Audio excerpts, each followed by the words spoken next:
பேசுவார். என்னுடைய நாமத்தினாலே 2 அல்லது 3 பேர் எங்கே கூடி வருவீர்களோ அவர் மத்தியில் வந்து அவர்கள் கேட்டு தருவேன் என்று சொன்ன தகவல் இந்த நாளில் ஒரு சிலராக நம்ம கூடியிருக்கிறோம். இந்த நாட்களில் நம்ம பண்ணுகிற அந்த ஜபத்துக்கு ஆண்டவர் நிச்சயமாகவே பதில் கொடுத்து விட்டார் என்று சொல்லி விசுவாசத்தோடு நம்ம ஜெபிப்போம். ஆண்டவர் அதிசயங்களை செய்வார். ஜபகரிப்புகளுக்கு நீங்கள் வந்து ஏவப்பட்டவங்க ஜெபிக்கணும். ஆண்டவர் வந்து யோபு தன் சிறைகளுக்காக வேண்டுதல் செய்த போது கர்த்தர் அவனுடைய சிறையிருப்பை மாற்றினார் என்ற வார்த்தையின்படி நாம மற்றவர்களுக்காக ஜெபிக்கும் போது நம்முடைய சிறையிருப்பை கர்த்தர் மாற்றக்கூடிய வல்லவராய் இருக்கிறார். நல்ல முதல் ஜபகுறிப்பாக நம்ம வந்து எக்ஸாம் எழுதியிருக்கிற பிள்ளைகளுக்காக 10ஆவது வகுப்பு 12ஆவது வகுப்பு எழுதி ரிசல்ட்டுக்காக எதிர்பார்த்துருக்கிற பிள்ளைகளுக்காக நம்ம ஜெபிக்கணும். மற்ற தேர்வுகள் எழுதியிருக்கிற பிள்ளைகளுக்காக நம்ம என்ன செய்யணும்? ஜெபிக்கணும். தேர்வுகள் எழுதிட்டு அவளோடு காத்துக்கிட்டு இருக்காங்க பிள்ளைங்க நல்ல ரிசல்ட் கொடுக்கணும். அவங்களுடைய இதயத்தில் ஆண்டவர் என்ன செய்யணும்? பேசணும். ஏன் அப்படின்னா முடிவு சில நேரங்களில் மாறாக வந்தோன்னா உடனே மனம் சோர்ந்துருக்காங்க பிள்ளைங்க. அப்படிப்பட்ட சோர்வுகள் வராமல் பிள்ளைகள் ஆண்டவர் வந்து பாதுகாக்கணும். அவங்களுடைய இதயத்தில் ஆவியானவர் ஊற்றப்படணும். எந்த மார்க் கொடுத்தாலும் சரி தேவனுடைய சித்தம் நம்முடைய வாழ்க்கையில் எதை நாம் படிக்கணும்னு ஆண்டவர் சித்தம் வச்சிருக்கிறாரோ அதை தருவார் என்று சொல்லி விசுவாசத்தோடு பிள்ளைகள் இருக்கும்படியாக ஆண்டவர் அவங்க இதயத்தை ஆண்டவர் வந்து ஆளுகை செய்யும்படியாக நம்ம ஜெபிக்கணும். ஏன்னா இருதயம் வந்து அவங்களுடைய மனதில் வந்து திடீர்னு என்ன செய்தாங்கன்னா கலக்கம் அடைஞ்சிருந்தாங்க. ஐயோ நம்ம எப்படி மார்க் கொடுத்துட்டோமே, நம்ம வீட்டில் என்ன பண்ணுவாங்க, என்ன சொல்லுவாங்க, நம்ம ஆசிரியர்கள் என்ன சொல்லுவாங்க, நம்ம எப்படி தலையில வந்து நடக்க அப்படின்னு நிறைய பிள்ளைகள் டிப்ரெஷன் ஆகிருந்தாங்க. ஆனால் அதுக்காக நம்ம என்ன செய்யணும்? ஜெபிக்கணும். நல்ல மதிப்பெண் எடுக்கக்கூடிய அளவில் பிள்ளைங்கள் எல்லாரும் வரணும். அதுக்காக ஜெபிக்கணும். நல்ல மதிப்பெண் எடுத்த பிள்ளைகள் எதிர்காலத்துக்காக காத்துட்டு இருக்காங்க. அந்த எதிர்கால வாழ்க்கை எதிர்காலம் என்ன அவங்களுக்கு ஆண்டவர் திட்டம் வச்சிருக்கிறாரோ அதை ஆண்டவர் கொடுக்கும்படியாகவும் யாராவது ஒரு பேர் ஏற்பட்டாங்க இதுக்காக ஜெபிங்க. அந்த பிள்ளைகள் மட்டுமல்ல மற்றும் எக்ஸாம் எழுதிட்டு எல்லா பிள்ளைகளுக்காகவும் நீங்கள் ஜெபிக்கும்படியாக கேட்கிறீங்க.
ஆவியை சத்துருவானவன் கொண்டு வந்து விதைத்திருக்கிறான்.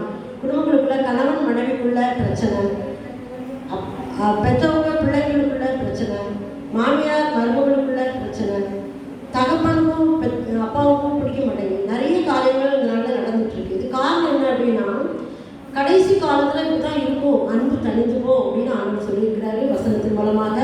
எல்லாரும் தற்பிரியர்களாயும் பணப்பிரியர்களாயும் சுபாவ அன்பில்லாதவர்களாயும் இருப்பாங்க அப்படின்னு வேத வாக்கியம் தான் நிறைவேறும். ஆனால் இதுக்கு எல்லாம் மேலாக ஆவியானவர் ஒரு குடும்பத்தில் அசைவாடினா அந்த பிரச்சனைகள் மாறிப்போகும். சமாதானம் வந்துடும், அன்பு வந்துடும். அந்த அன்பு அந்த சமாதானம் வரணும்னா இயேசு கிறிஸ்துவ அங்கே இருக்கணும், ஆவியானவரும் அங்கே இருக்கணும். அப்போ தான் அந்த அன்பு சமாதானம் இசை கிடைக்கும். அதனால கணவன் மனைவிக்குள்ள ரொம்ப பிரச்சனை. நிறையா ப்ரேயருக்காக ஜெபிக்கிறாங்க, ஃபோன் மூலமாக ஜெபிக்கிறாங்க, ஜெபிங்கன்னு சொல்கிறாங்க. குடும்பங்களுக்குள்ள ஒரு கணவன் சேர்ந்து மனைவிக்கு பிடிக்க மாட்டாங்க, மனைவி சேர்ந்து கணவனுக்கு பிடிக்க மாட்டாங்க. ரெண்டு பேருக்குள்ள இரு மனமும் ஒரு மனமாக இல்லாமல் ஒத்து போகாதவங்க தான் நிறைய இருக்குது. ஆனால் அதுக்கெல்லாம் நம்ம நினைச்சு ஜெபிக்கணும். எல்லா குடும்பங்களில் நிறைய பேர் காலப்படுது. நல்லா இருக்கிற குடும்பங்களையே அப்படி இருக்குது, ஆண்டவர் அறிந்த குடும்பங்களையே இல்லைன்னா அப்படி இருக்கு நிறைய காரியங்கள். ஆனாலும் ஆண்டவர் அறியாத குடும்பங்களை எப்படி இருக்கு யோசிச்சு பாருங்க. இதில் அவங்க கணவன் மனைவிக்குள்ள ஒரு ஒற்றுமை வரும்படியாக அவங்களுக்குள்ள சமாதான கத்த நடுவில் வந்து அந்த பிள்ளைகளுக்குள்ள சமாதானத்தின் ஆவியை ஒருவரை ஒருவர் புரிந்து கொள்ளுகிற ஆவியையும் ஒருவருக்கு ஒருவர் அன்பு செலுத்துகிற ஆவியையும் ஒருவருக்கு ஒருவர் விட்டு கொடுக்குற ஆவியையும் கத்தர் கொடுக்கும்படியாக நம்ம ஜெபிக்கணும். ஆனால் சொல்லியிருக்காரு, ஒருவர் மேல் ஒருவர் அன்பு கூறுங்கள், கசந்து கொள்ளாதீர்கள் அப்படின்னு இருக்கிறாரு. கசப்பு இருக்கும், வெறுப்பு இருக்கும், பிரச்சனை இருக்கும். ஆனால் அதையெல்லாம் தூக்கி வச்சுட்டு அன்பு செலுத்தணும்னா இயேசு கிறிஸ்துவனுடைய அன்பு ஆவியானுடைய கிருபை அங்கே இருந்தால் தான் அது முடியும். அதனால் குடும்பங்களில் காணப்படும் இந்த கசப்புகள், வெறுப்புகள், கணவன் மனைவியில் காணப்படக்கூடிய எல்லா பலவிதமான சுபாவங்கள், அன்பில்லாத காரியங்கள், விட்டு கொடுக்க முடியாத தன்மைகள், இதுக்கெல்லாம் நம்ம என்ன செய்யணும்? ஜெபிக்கணும். அவங்களுக்குள்ள ஆண்டவர் ஒரு மனதின் ஆவியை கொடுக்கணும். வியாதிகள் மூலமாக பிரச்சனை வந்துடுது, இல்லை இந்த வருமான குறைவினால பிரச்சனை வந்துடுது, ஏதாவது ஒரு வகையில் குடும்பங்களுக்குள்ள பிரச்சனை இருந்துட்டு இருக்கு. இந்த பிரச்சனையெல்லாம் மாறி ஒரு சமாதானத்தை கத்த குடும்பங்களுக்குள்ள, கணவன் மனைவிக்குள்ள, பெற்றோர் பிள்ளைகளுக்குள்ள, சகோதர சகோதரிக்குள்ள கொடுக்கும்படியாக யாராவது ஒரு ஜெபிங்க.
ஒவ்வொரு குடும்பங்கள் மத்தியிலும் ஆவியானவர், அன்பின் ஆவியானவர் ஊற்றப்பட்டு விட்டார் என்று சொல்ல விசுவாசிப்போம். ஒருவருக்கொருவர் அன்பு செலுத்தவும், ஒருவரை ஒருவர் தாங்கவும், ஒருவரை ஒருவர் விசாரிக்கவும், ஒருவருக்கொருவர் உதவியாக இருக்கவும் நாளிலிருந்து ஆண்டவர் கிருபை செய்கிறார். நாம் நன்றி செலுத்துவோம். ஆவியானவரே, அன்பின் ஆவியானவரே, இப்போவாரும் இறங்கி வாரும் எங்கள் மத்தியிலே. இப்போவாரும் இறங்கி வாரும் எங்கள் மத்தியிலே.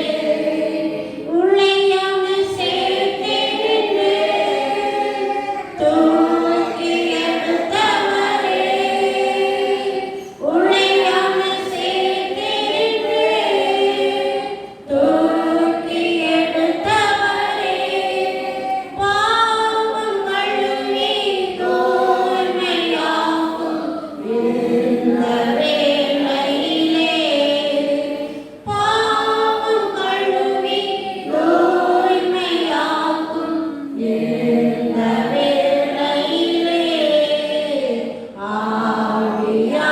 ஆவியானவரே, அன்பின் ஆவியானவரே, இப்போவாரும் இறங்கி வாரும் எங்கள் மத்தியிலே. அப்பா, நீங்க எங்களுடைய ஜெபத்தை கேட்டு ஒவ்வொரு குடும்பத்தின் மத்தியிலும் உங்களுடைய அன்பின் ஆவியானவரை ஊற்றி விட்டீங்கன்னு சொல்லி நாங்கள் விசுவாசிக்கிறோம். அப்பா, விசுவாசத்தினால் எல்லாம் நீதிமான் ஜெயிப்பான், விசுவாசத்தினால எல்லாம் கூடும் அப்படின்னு சொல்லியிருக்கீங்களே, நாங்கள் விசுவாசிக்கிறோம். அப்பா, நன்றி நன்றி. அப்பா, இந்த மூன்றாவதாக ஒரு ஜெபரிப்பு நாளில் ஊழியக்காரர்களுக்காக நாங்கள் விசேஷமாக என்ன செய்யணும், ஜெபிக்கணும். கடந்த நாளில் கூட நீங்கள் கேள்விப்பட்டிருப்பீங்க, ஆபிரகாம் சார்லஸ். அந்த அவங்க வந்து ரொம்ப வயசு 48 வயசு அவருக்கு பார்த்துக்கங்க. ரொம்ப அருமையான ஒரு ஊழியக்காரர். ஊழியக்காரங்களை பற்றி நம்ம என்ன செய்யக்கூடாது, குறை சொல்லக்கூடாது. ஒவ்வொருவருக்கும் ஒவ்வொரு விதமான ஊழியத்தை ஆண்டவர் கொடுத்துருப்பாரு. அவங்களுடைய அதாவது ஒரு காலத்தில் பாவத்தில் வாழ்ந்துட்டு இருப்பாங்க, அவங்களை ஆண்டவர் பிரித்து எடுத்து கொண்டு வந்து ஊழியத்தில் நிலைவரப்படுத்துவாங்க. அப்போ வந்து அவங்களை எந்த வழியில் ஆண்டவர் நடத்துகிறாரோ அந்த வழியில் நடத்தி போயிட்டு இருப்பாரு. ஒவ்வொருவருக்கும் ஒவ்வொரு விதமான ஊழியத்தை ஆண்டவர் கொடுத்துருக்கிறாரு.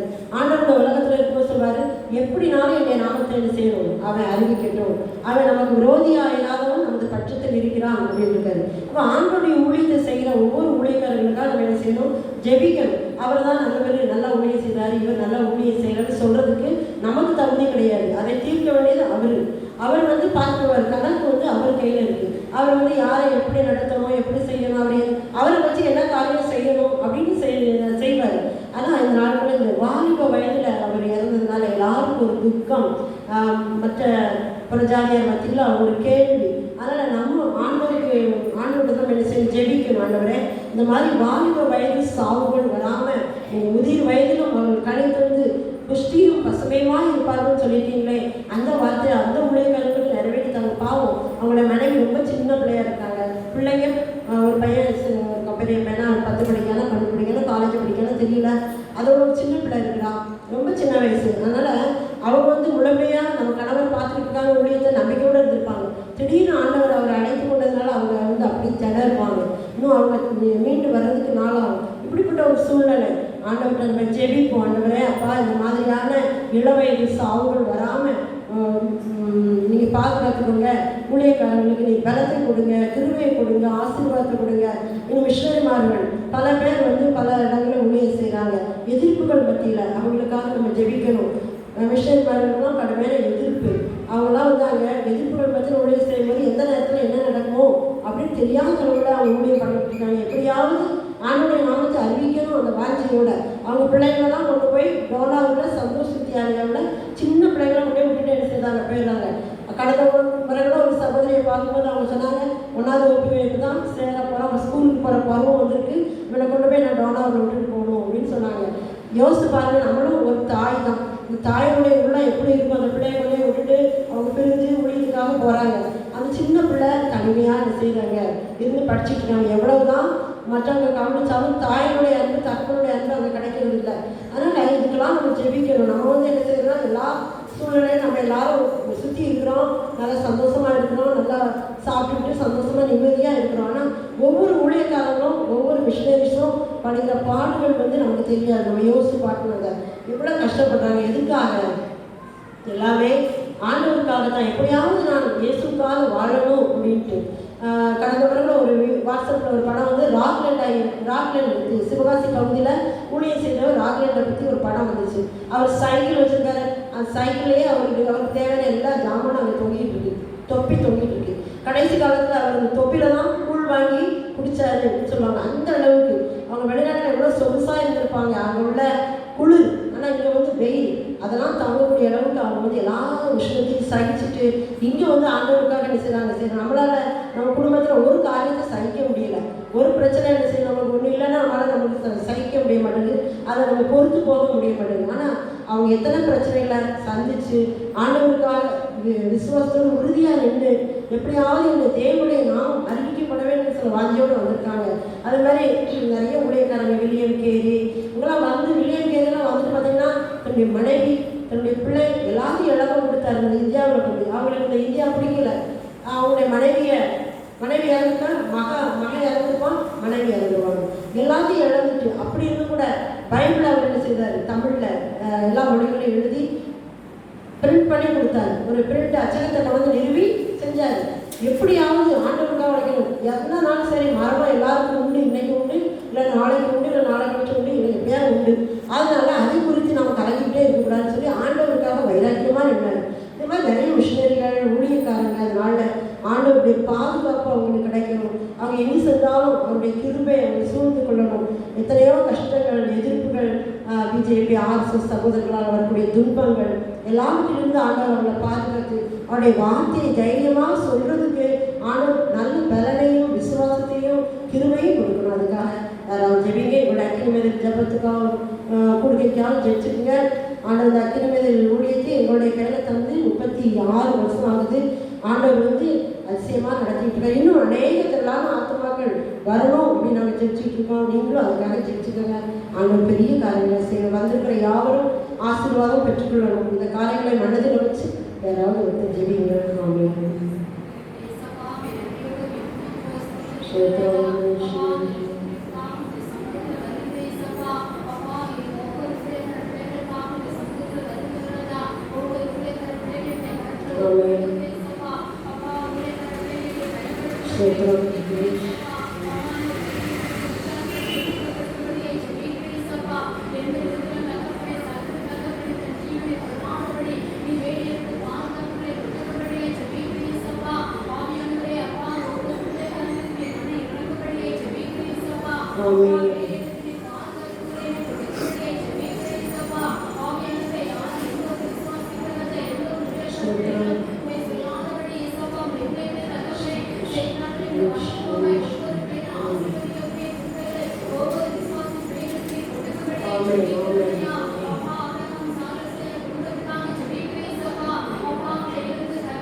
ஜெபிக்கிறோமையா.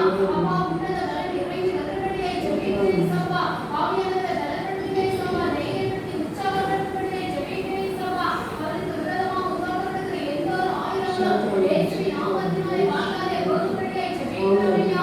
அப்பா எந்த ஒரு விஷயத்திலும் எந்த ஒரு தடைகள் வரக்கூடாதே சப்பா. தடைகளை உடைத்து கோடிகளை கர்த்தர் முன்னே கடந்து செல்லும்படியாய் ஜெபிக்கிறோமையா.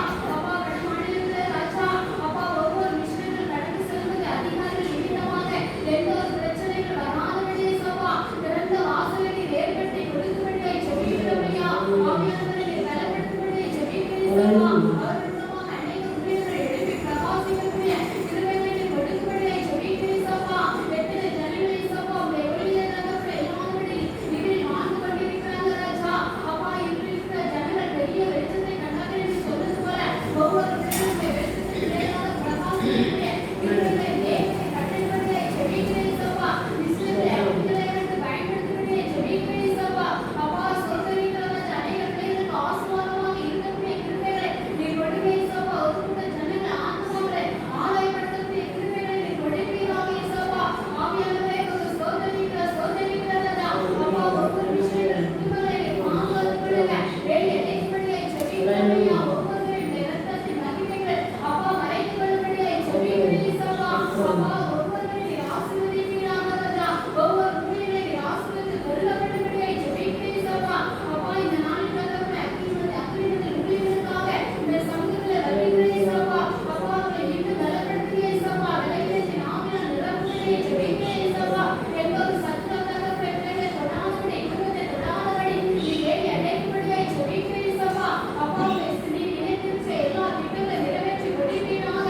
ஆவியானவரே அநேக ஆத்மாக்கள் இந்த இடத்துல வந்து சாட்சி சொல்ல நீர் கிருபை செய்யும்படியாய் ஜெபிக்கிறேன் சப்பா. அப்பா வந்து கொண்டிருக்கிற ஒவ்வொரு பிள்ளைகளை நீர் ஆசீர்வதிக்கிறதா. இந்த இடத்துல எந்தெந்த வாரத்தோடு எந்தெந்த துக்கத்தோடு எந்தெந்த வேதனைகளோடு அப்பா அந்த இடத்தில் கடந்து வருகிறார்கள் ஒவ்வொரு பிள்ளைகளுக்கு ராஜா தேவைகளை நீ சந்தித்து கொடுக்கும்படியாய் ஜெபிக்கிறேன் சப்பா. ஒவ்வொரு பிள்ளைகளை நீ சாட்சியாக எடுத்து நிறுத்தும்படியாய் ஜெபிக்கிறோமையா. அப்பா கண்ணீரோடு போராட்டத்தோடு சப்பா. அப்பா அந்த சமூகத்தில் வந்திருக்கிற ஒவ்வொருவரையும் சப்பா கண்ணீரை நீ துடைத்து ஆற்றி தேற்றி நீர் அரவணைக்கும்படியாய் ஜெபிக்கிறோமையா. அப்பா ஆடுகளிலிருந்து உபத்திரத்திலிருந்து ஒரு விடுதலையை கொடுக்கும்படியாய் ஜெபிக்கிறோமையா. எல்லா சிறையிருப்புகளும் இயேசுவின் நாமத்தினாலே அப்பா மாறும்படியாய் ஜெபிக்கிறேன் சப்பா. அப்பா அந்த உயர்ந்த குடும்பத்தை நீர் ஆசீர்வதிங்க ராஜா. அவரை நீர் ஆசீர்வதிக்கும்படியாய் ஜெபிக்கிறோமையா. இன்னும் வல்லமையாக நீர் பயன்படுத்தின அற்புதமாக இருந்து பயன்படுத்தும்படியாய் ஜெபிக்கிறேன் சப்பா. அநேக ஆத்மாக்கள் ஆசீர்வாதத்தை பெற்றுக்கொண்டே சப்பா. அநேக ஜனங்கள் ரட்சிக்கப்படக்கூடிய கிருபைகள் அப்பா அந்த உலகத்தின் மூலமாக அநேக பிள்ளைகள் ரட்சிக்கப்படாமல் இருந்து சாட்சி சொல்லக்கூடிய கிருபைகளை நீர் கொடுத்து ஆசீர்வதிக்கும்படியாய் ஜெபிக்கிறோமையா. இந்த கடவுளை ஒவ்வொரு பிள்ளைகளை ஒப்புக்கொடுத்து ஜெபிக்கிறோம். நீங்க ஆசீர்வதிங்க பலப்படுத்துங்க. எல்லா துதி கன மகிமை எல்லாவற்றையும் என் தேவன் ஒருவருக்கே இயேசுவின் நாமத்தில் ஜெபிக்கிறோம் நல்ல பிதாவே. ஆமென். கர்த்தர் நம்முடைய ஜெபத்தை கேட்டு ஊழியக்காரர்களையும் ஊழியங்களையும் ஆசீர்வதித்து மேன்மையை கொடுத்து ஆண்டவர் நல்ல பாதுகாப்பை கொடுத்து வழிநடத்த போகிறார். நம்ம அவருக்கு நன்றி செலுத்துவோம். நன்றி தகப்பனே. பகலில் மேகம் இரவில் ஜோதி பசிக்கும் மன்னா ருசிக்கவும் அன்று. பகலில் மேகம் இரவில் ஜோதி பசிக்கும் மன்னா ருசிக்கவும் அன்று.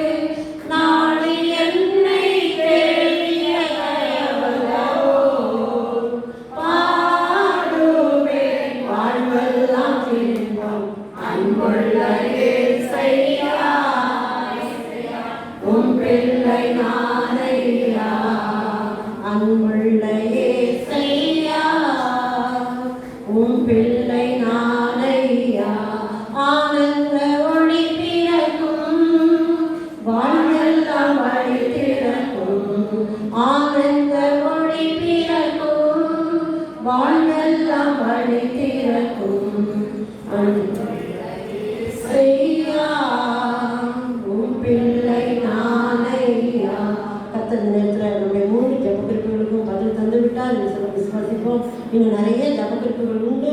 ஆனால் நமக்கு நேரம் கடந்ததால 3 ஜெபக்குறிப்பு மட்டும் ஒரு தடவை ஜெபிக்கிறோம். நீங்கள் வீட்டில் போய் இந்த காரியங்களுக்காக என்ன செய்யணும், ஒரு தனி ஜெபத்தில் ஜெபிக்கணும். இந்த காரியங்களை வைத்து ஜெபிக்கணும்னா பெண்களுக்கான எதிரான நிறைய குற்றங்கள், கொடுமைகள், பாலியல் பலாத்காரங்கள், ஸ்கூலில் எதுலையுமே பாதுகாப்பு இல்லாமல் இருக்கிறதுக்கெல்லாம் நீங்கள் ஜெபிக்கணும். நிறைய காரியங்களுக்காக நம்ம என்ன செய்யணும், ஜெபிக்கணும். ஆண்டவர் இன்னும் அதிசயங்களை செய்வார். நன்றி அப்பா, அவங்க நன்றியோடு துதிக்கிறோம். இந்த நேரத்தில் கூட எங்களோடு இடைப்பட்டீங்க. ஒரு சில ஜனபுரிப்புக்காக நாங்கள் ஜெபித்தோம்.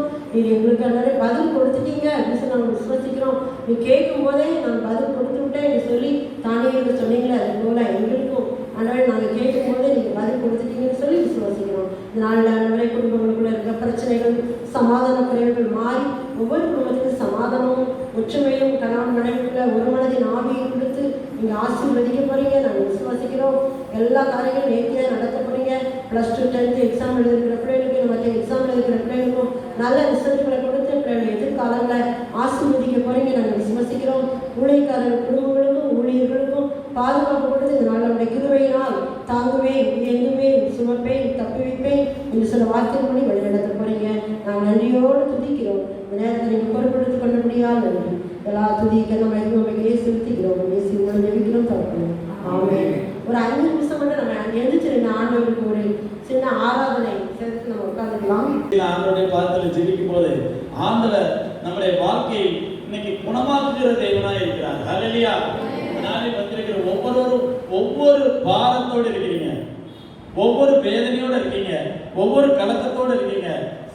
கர்த்தர் தம்முடைய பிள்ளைகளை ஆசீர்வதிப்பேன் என்று சொல்லி வாக்கு கொடுத்தார். ஹல்லேலூயா.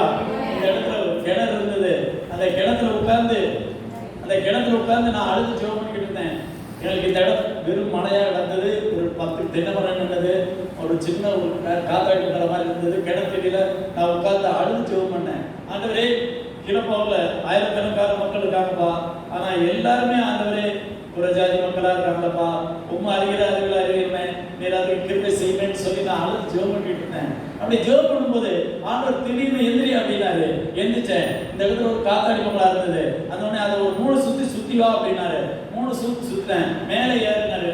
மேலே ஏறி நின்னேன். இந்த இடத்தை நீ ஏறெடுக்கிற ஒவ்வொரு விண்ணப்பத்தையும் கேட்டு உன்னை ஆசீர்வதிப்பேன் ஆண்டவர் வாக்கு கொடுத்தார். ஹல்லேலூயா. அந்த நாளில் அந்த ஆசீர்வாதத்தை கட்டளையிட்டு அந்த நாளில் நாங்கள் அந்த நாளில் ஜெபிக்க ஆரம்பிச்சோம். கர்த்தர் பெரிய காரியங்களை செய்வார். பின்னால் ஒரு அக்கா இருக்காங்க, மேட்டூர்ல வந்திருக்க அக்காவுக்கு தெரியும். அதனால ஆண்டவர் இந்த இடத்துல ஒரு கெட்டடம் மாத்திரம் இருந்தது. நானும் என்னுடைய மனைவியும் ஒவ்வொரு சனிக்கிழமை காலையில 8 மணிக்கு வீட்டுல இருந்து கிளம்பி வந்து இந்த இடத்துல வந்து ஜெபம் பண்ணிட்டு போய் தான் என்னுடைய வீட்டுல வச்சு நாங்க ஜெபம் பண்ணுவோம். அது ஒரு பழக்கமா வச்சோம். முதல் நாள் எங்கேயோ போறீங்களே, நாங்க அடுத்த கோயில் போறீங்களே, நாங்க ஆண்டவர் பிரதித்த ஜெபவிட தருவார்னு அவங்களே தான் சொன்னாங்க. ஆண்டவர் ஆலயத்தை கட்ட கிருபை செய்தார். ஹல்லேலூயா. அந்த நாளில் கொடுத்த வாக்குத்தத்தத்தின்படி இந்த நிமிடம் வரை வழிநடத்திக் கொண்டிருக்கிறார். என் ஜனங்களை ஆற்றுங்கள், தேற்றுங்கள், பச்சமாய் அவர் போர் முடிந்தது என்று சொன்னபடி ஆண்டவர் நம்முடைய வாழ்க்கையில ஆசீர்வாதத்தை தர இந்த இடத்தை ஆண்டவர் எனக்கு நினைத்து கொடுத்தார். ஹல்லேலூயா. நானும் என் மனைவியும் இந்த இடத்துல நாங்கள் வந்து ஒழுங்கா ஆண்டவரை பார்த்து ஒவ்வொரு சனிக்கிழமையும் நாங்கள் ஜெபம் பண்ணோம். அதை ஜெபம் பண்ணதுனால ஆண்டவர் எங்க வாழ்க்கையில அவர் எங்களை எப்படி பயன்படுத்தணும்னு சொல்லி அவர் திட்ட வைத்திருக்கிறார். அந்த திட்டப்படி நடத்துகிறார். நானே காலை வேளையிலே ஏசாயா தீர்க்கதரிசி புத்தகத்தை நான் உங்களுக்கு வாசிக்கும்படி கேட்டுக்கொள்கிறேன். ஏசாயா தீர்க்கதரிசி புத்தகம் 57ஆம் அதிகாரம் 18ஆம் வசனம் 19ஆம் வசனம். அவர்களை குணமாக்குவேன், அவர்களை நடத்தி திரும்பவும் அவர்களுக்கும் அவர்களை துன்பப்படுத்தும் ஆறுதல் அடைவேன். தூரமாயிருக்கும் சமயமாயிருக்கும் சமாதானம் இருக்கும் உடல்களில் மலரை சுற்றேன், அவர்களை குணமாக்குவேன். இந்த நாளில் ஒவ்வொருத்தரும் ஒவ்வொரு பிரச்சனையில் வந்திருக்கீங்க, ஒவ்வொரு பாவத்தோட வந்திருக்கீங்க, ஒவ்வொரு வேதனையோட இருக்கீங்க. ஆண்டவர் சொல்கிறார், என்ன போட்டிருக்கு வசனம், என்ன போட்டிருக்கு, யார் என்ன போட்டிருக்கு, அவர்கள் ஒவ்வொருத்தருக்கும் ஆண்டவர் சொல்கிறார் அவர்கள். அப்படின்னா என்ன அர்த்தம்னா, இங்க உட்கார்ந்து ஒவ்வொருத்தரும் ஒவ்வொரு பிரச்சனையில இருக்கீங்க, ஒவ்வொரு பாரத்துல இருக்கீங்க, ஒவ்வொரு போராட்டத்தில் இருக்கீங்க. எல்லாரும் ஒரே போராட்டம் கிடையாது. கணவன் மனைவியா இருந்தாலுமே ஒரு போராட்டம் கிடையாது. ஆளுக்கு ஒரு போராட்டத்தோட இருக்கீங்க. அவர் சொல்கிறார் அவர்கள் வழிகளை நாம் பார்த்து. அப்ப ஆண்டவர்களுடைய வாழ்க்கையில ஆசீர்வாதத்தை தரணும்னா ஆண்டவர் இன்னைக்கு நம்மள பாக்கியவராய் காணப்படுகிறார். ஹல்லேலூயா. என்ன பார்க்கிறார்னா, நான் உனக்கு நன்மை செய்யணும்னா நீ என்கிட்ட வந்தாதான் நான் உனக்கு நன்மை செய்ய முடியும். அப்ப ஆண்டவர் சொல்கிறார் பாக்கியவராய் காணப்படுகிறார். எப்படி அடுத்த போட்டு பாருங்க, அவர்களை பார்த்து அவர்களை குணமாக்குவேன். அவர்களை பார்த்துனா என்ன அர்த்தம்னா, நான் ஒரு பிரச்சனையை நினைச்சுக்கிட்டு இருக்கலாம், நீங்க ஒரு பிரச்சனையை நினைச்சுக்கிட்டு இருக்கலாம். நினைச்சிருக்கலாம்.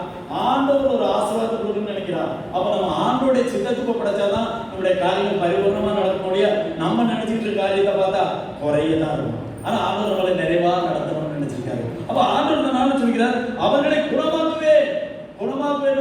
நோய் மாத்திரம் இல்ல, நீங்க இப்ப எந்த பிரச்சனையோட வந்திருக்கீங்களோ, என்ன பாவத்தோட இருக்கீங்களோ, எவ்வளவு கவலைகளோட, அவளை நான் குணமாக்குவேன். அல்லேலூயா. அப்ப அவர் குணமாக்கணும்னா அவர் உன்னை நோக்கி பார்க்கிறவராய் காணப்படுகிறார்.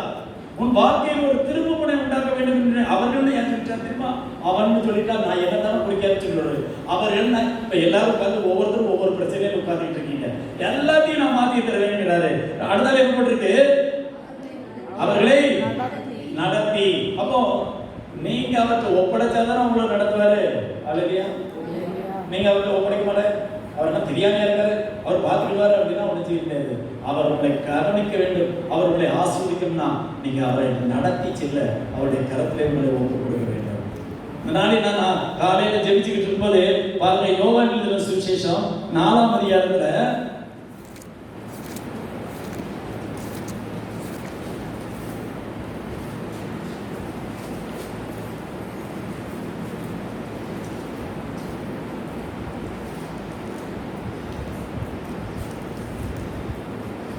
46 வசனம் 4 யோவான் 4:46 வாசிங்க.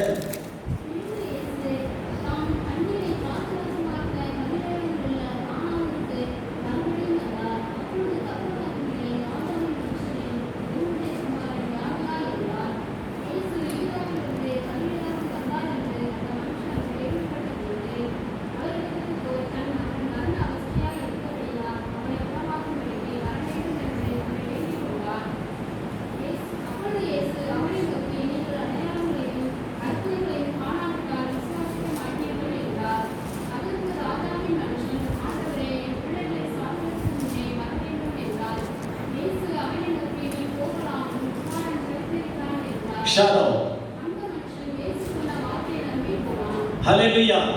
இயேசு கானா ஒரு கல்யாண வீட்டுல அற்புதங்களை செஞ்சாரு. அதுக்கப்புறம் திரும்ப அந்த இடத்துக்கு என்ன செய்யறாரு? திரும்ப அழகா போட்டிருக்கு, இயேசு தாம் தண்ணீரை திராட்சரசமாக்கிய கலிலேயாவுல கானாவுக்கு மறுபடியும் வந்தார். கானாவுல முதல்ல அற்புதத்தை செஞ்சுட்டு அடுத்தாவது கானாவுக்கே ஆண்டவர் வராரு. வரும்போது ஒரு சகோதரர் என்ன செய்யறாரு? என்ன போட்டிருக்கு? ஒரு மனுஷன் கேள்விப்பட்ட போது அவரிடத்துக்கு போய் தன் மகன் மரண அவஸ்தைப்படுகிறபடினால் குணமாக்கும்படி வர வேண்டும் என்று அவரை வேண்டிக் கொண்டார். ஆண்டவர் கானாவு கல்யாணத்துல அற்புதத்தை செஞ்ச உடனே, இதை கேள்விப்பட்ட உடனே இறக்கக்கூடிய அளவில் இருக்கக்கூடிய ஒரு பிள்ளையை குணமாக்க வர வேண்டும் என்று சொல்லி அந்த பிள்ளையுடைய தகப்பனார் ஆண்டவரிடத்துல வேண்டுகிறார். அல்லேலூயா. அடுத்தது என்ன போட்டிருக்கு?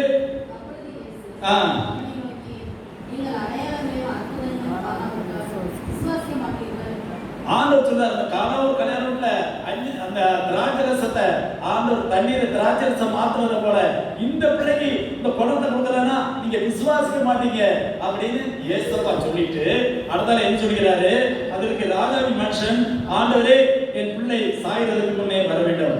ஆண்டவர் சொல்றாரு, நீ வந்திருக்கலாம் உன் பிரச்சனையெல்லாம் நான் தீர்த்துறேன் அப்படிங்காரு. நீ என்ன சொல்ற? தீர்க்கவா? நான் பட்டுக்கிட்டு இருக்கிறது எனக்கு மாத்திரம் தான் தெரியும். நாம நினைச்சு உட்கார்ந்துக்கிட்டு நினைக்காதுல்ல, நான் அழுதுக்காக என் இதயத்துக்குள்ளதான் கிடைக்கும். அதைத்தான் அவன் சொல்றான். என்ன சொல்றான்? ராஜாவின் மனுஷன், ஆண்டவரே என் பிள்ளை சாகிறதுக்கு முன் அப்படின்னா என்ன அர்த்தம்? என் பிள்ளை சாகிறதுக்குள்ள நீர் வாரும். இப்ப இங்க 2-3 பிள்ளைகள் அப்படிதான் முன்னேற்று இருக்கு. என் வாழ்க்கையில முன்னேற்றம் இல்ல, எனக்கு தாரும். யார் பிள்ளைகள் உட்காந்துட்டு அப்படிதான் ஜோம் பண்ணி உட்காந்துட்டு இருக்கு. ஆகவே என் பிரச்சனையை நான் வெளியில சொல்ல மாட்டேன், எனக்கு தீரும். ஆனா ஆண்டவர் அருமையா சொல்கிறாரு, நீங்கள் அடையாளங்களையும் அற்புதங்களையும் காணாவிட்டால் விசுவாசிக்க மாட்டீர்கள். ஆண்டவர் உங்களுக்கு ஆசீர்வாதத்தை தரணும்னு எடுத்து கூட்டிட்டு வந்திருக்காரு. அல்லேலூயா. நீ வரல, கர்த்தர் உன்னை அழைச்சிட்டு வந்திருக்கிறாரு. அழைச்சிக்கிட்டு வந்த இயேசுநாதர் அழகா சொல்றாரு, நீங்கள் அடையாளங்களையும் அற்புதங்களையும் காணாவிட்டால் ஏன் வீட்டுக்குள்ள வந்து உட்கார்ந்துட்டு இன்னும் அவிசுவாசத்தோட உட்கார்ந்துட்டு தனிச்சின்னு கேட்காரு. யாக்கா ஏன் அவிசுவாசத்தோட உட்கார்ந்துருக்கேன்னு கேட்காரு. தம்பி ஏன் அவிசுவாசத்தோட இந்த இடத்துல உட்கார்ந்துருக்கேன்னு கேட்காரு. அல்லேலூயா.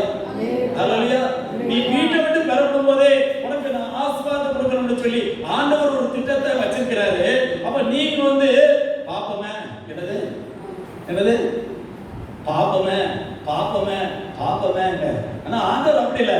உனக்கு நான் இன்னையிலிருந்து உன் வாழ்க்கையில் ஒரு திருப்பமுனை உண்டாக போறேன். நீ விசுவாசித்தா. யார் விசுவாசித்தா? யார் விசுவாசித்தா?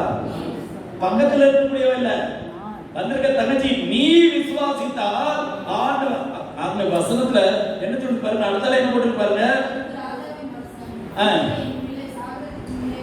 அந்த யாரு கேட்டுன்னா அந்த பிள்ளை செத்து போச்சுன்னா கூட்டு போறதுல லாபம் இல்லை அப்படிங்கிறதுக்காக நீ சீக்கிரம் வாங்க. ஆனா ஏசுனா என்ன சொன்னாரு? நீ போகலாம், நீ போகலாம், நீ போகலாம். தங்கச்சி உன் வாழ்க்கையில இன்னையிலிருந்து ஒரு மாறுதல் தரப்படுறாரு. தங்கச்சி உன் வாழ்க்கையில ஒரு மாறுதல் தரப்படுறாரு. அண்ணன் உன் வாழ்க்கையில இருந்து ஒரு மாறுதல் தரப்படுறாரு. அக்கா உங்களுடைய வாழ்க்கையில இருந்து ஒரு மாறுதல் தரலாம். போகலாம்.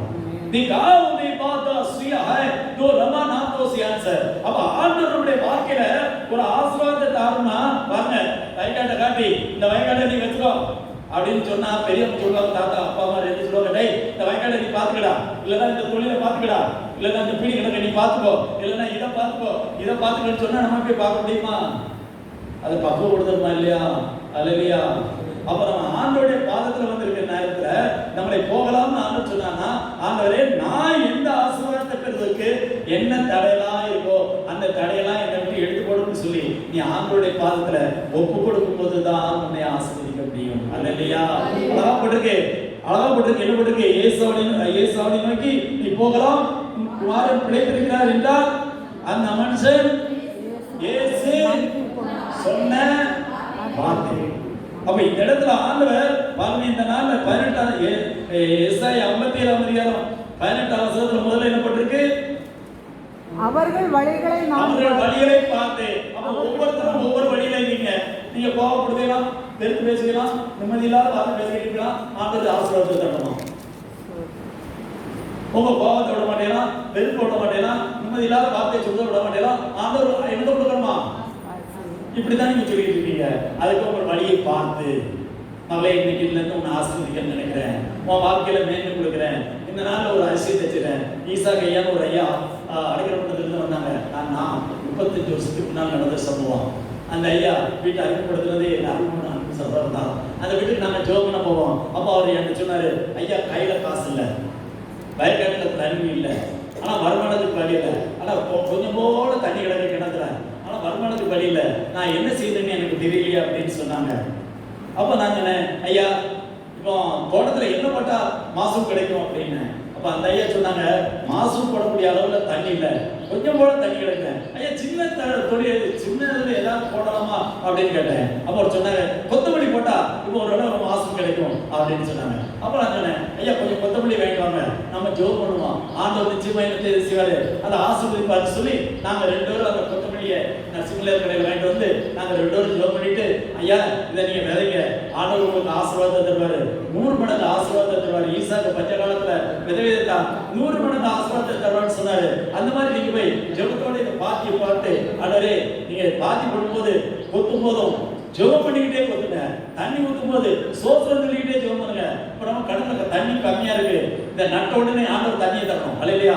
மழையை தந்து நம்மளுக்கு பயிரை விதைச்சு ஆசீர்வதிக்கணும். ஆனா நீங்க ஜெபத்தோட செய்யுங்கன்னு சொன்னேன். அதே மாதிரி சின்ன சின்ன செடியா சொன்னாங்க, விசுவாசத்தோட தண்ணியை பாய்ச்சி நீங்க அதை விதையை நட்டு வைங்க அப்படின்னு சொன்னோம். விசுவாசத்தோட ஜெபம் பண்ணோம். பாருங்க, ஆண்டோட கிருபையினால 50,000 ரூபாய்க்கு ஆண்டவர் மாசம் கொடுத்தாரு. இல்லையா?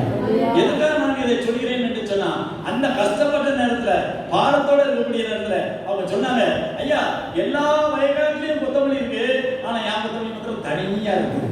என்னது? எதற்காக நான் இதை சொல்கிறேன் என்று சொன்னா, ஆண்டவர் அவர்களை வழியை பார்த்து, அப்ப உங்களை ஆண்டவர் ஆசீர்வதிக்கணும்னா பார்க்கிறவராய் காணப்படுகிறார். உங்க வாயில கெட்ட வார்த்தை வரக்கூடாது, வெறுப்பு பேசுறது வரக்கூடாது, நிம்மதி இல்லாத வார்த்தை வரக்கூடாது. ஒவ்வொரு நிமிஷமும் ஆண்டவரே நீர் எப்படி நடந்து எனக்கு சித்தமா இருக்கிறீரோ அப்படி நடத்துன்னு சொல்லி ஒப்பு கொடுக்கும்போதுதான் ஆண்டவர் ஆசீர்வதிக்கிறார். கானாவூர்ல ஆண்டவர் சொன்ன வார்த்தை, நீ போகலாம் அப்படின்னு சொன்னானே, நீங்க வார்த்தையா என்னத்தை போட்டு போகன்னு சொல்லிட்டு இருக்கீங்க அப்படின்னு சொல்லும்போது ஆண்டவர் சொன்னாரு, உனக்கு விசுவாசம் வேணும், நான் வார்த்தையால தான் எல்லா காரியங்களும் செய்யும். அப்போ அப்படி சொல்லிட்டு ஆண்டவர் அவரை போக சொல்லும்போது அந்த வீட்டுக்கு உள்ள போகும்போது என்ன ஆகுது, கர்த்தர் அதிசயமா அந்த பிள்ளை என்ன செஞ்சிருக்காரு, அந்த வசனத்தை வாசிங்க. அந்த இயேசு சொன்ன வார்த்தையும் நம்பி போனா அவன் போகையில் அவனுக்கு ஊழியக்காரன். உதாரணமா தென்காசில ஒருவேளை திருநெல்வேலியில இருந்து வாராங்கன்னு வச்சுக்கிடுங்களேன்.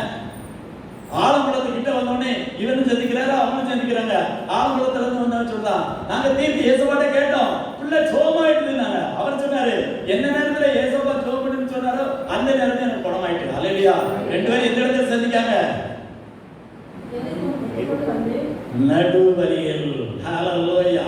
நீ வரஹா நான் போசியா, நீ இப்ப எந்த பிரச்சனையோட வந்திருக்கியோ அந்த பிரச்சனை உன் வீட்டுக்கு போறதுக்குள்ள ஆண்டவர் தீர்த்து விடுவார். ஹalleluya. ஆமென். நீ விசுவாசித்தா தேவனுடைய மகிமை காண்பாய்னு சொன்ன வார்த்தைப்படி நீ விசுவாசிக்க வேண்டும். அதுக்கு தான் ஆண்டவர் என்ன செய்றாரு? உங்களுக்கு வார்த்தையை கொடுக்கிறார். என்ன வார்த்தையை கொடுக்கிறார்? அவர்கள் குணமாக்கும் போது அவர்கள் அதை என்ன போட்டிருக்கு?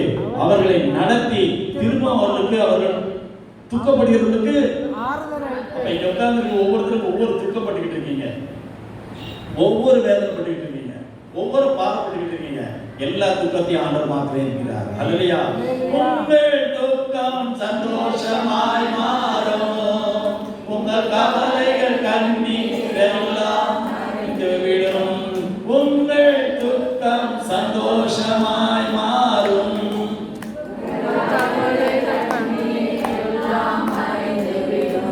கலங்காதே மகனே, கலங்காதே மகனே, நாம் இயேசு கைவிட மாட்டார், நாம் இயேசு கைவிட மாட்டார். கடந்ததை நினைத்து கலங்காதே, நடந்ததை மறந்து விடு, கடந்ததை சிக்கா பாபு ஹாய்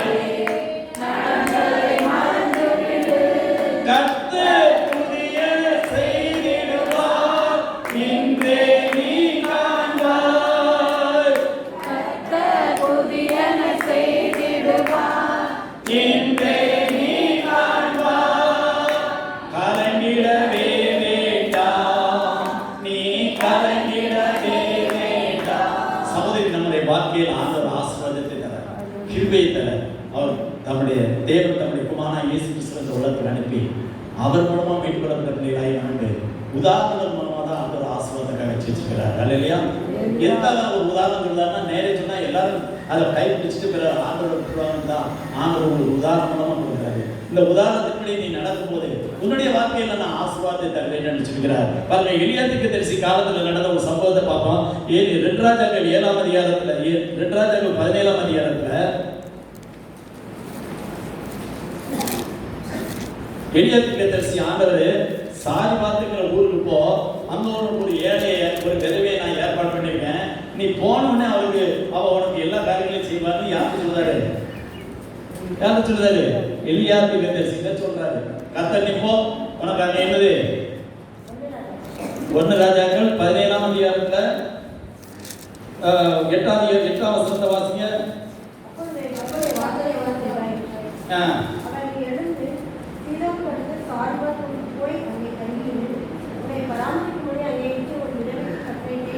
நல்ல கவனிங்க தம்பி தங்கச்சி, கர்த்தர் நம்மளோட பேசுவார். ஹல்லேலூயா, ஹல்லேலூயா, ஹல்லேலூயா. எல்லாரோட பேசுவார். குட்டி சாமானோட பேசுறாரு, பெரியார் கூட பேசுவாரு. வேத வசனத்துல கர்த்தர் எல்லோரோட பேசுறாரு, நம்மளோட பேசிக்கிட்டு இருக்காரு. ஹல்லேலூயா. ஆனா நம்ம பாதி ஒரு வார்த்தைக்கு செய்யணும், பாதி காட்ட மாட்டோம். என்னது? அந்த ஆசீர்வாதமான வார்த்தைகளை நாம் பெற்றுக்கொள்ள அவர் நம்மளுக்கு என்ன சொல்கிறாரோ அந்த வார்த்தையை கீழ்ப்படுகிற ஒரு அனுபவத்துக்குள்ள நம்ம வரும்போது கர்த்தர் மேன்மைப்படுத்துகிறார். ஹல்லேலூயா. நீ பாப்பா சாரிபாத்துல ஒரு விதவை வீட்டுக்கு கொண்டு ஏற்பாடு பண்ணிருக்க அப்படின்னு சொல்றாரு. அதனே சாரிபாத் ஊருக்கு போறாரு.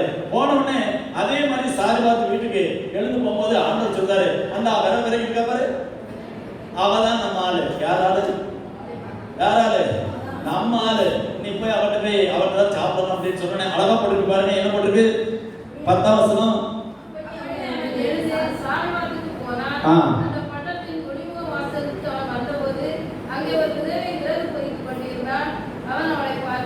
நல்லா கவனிங்க.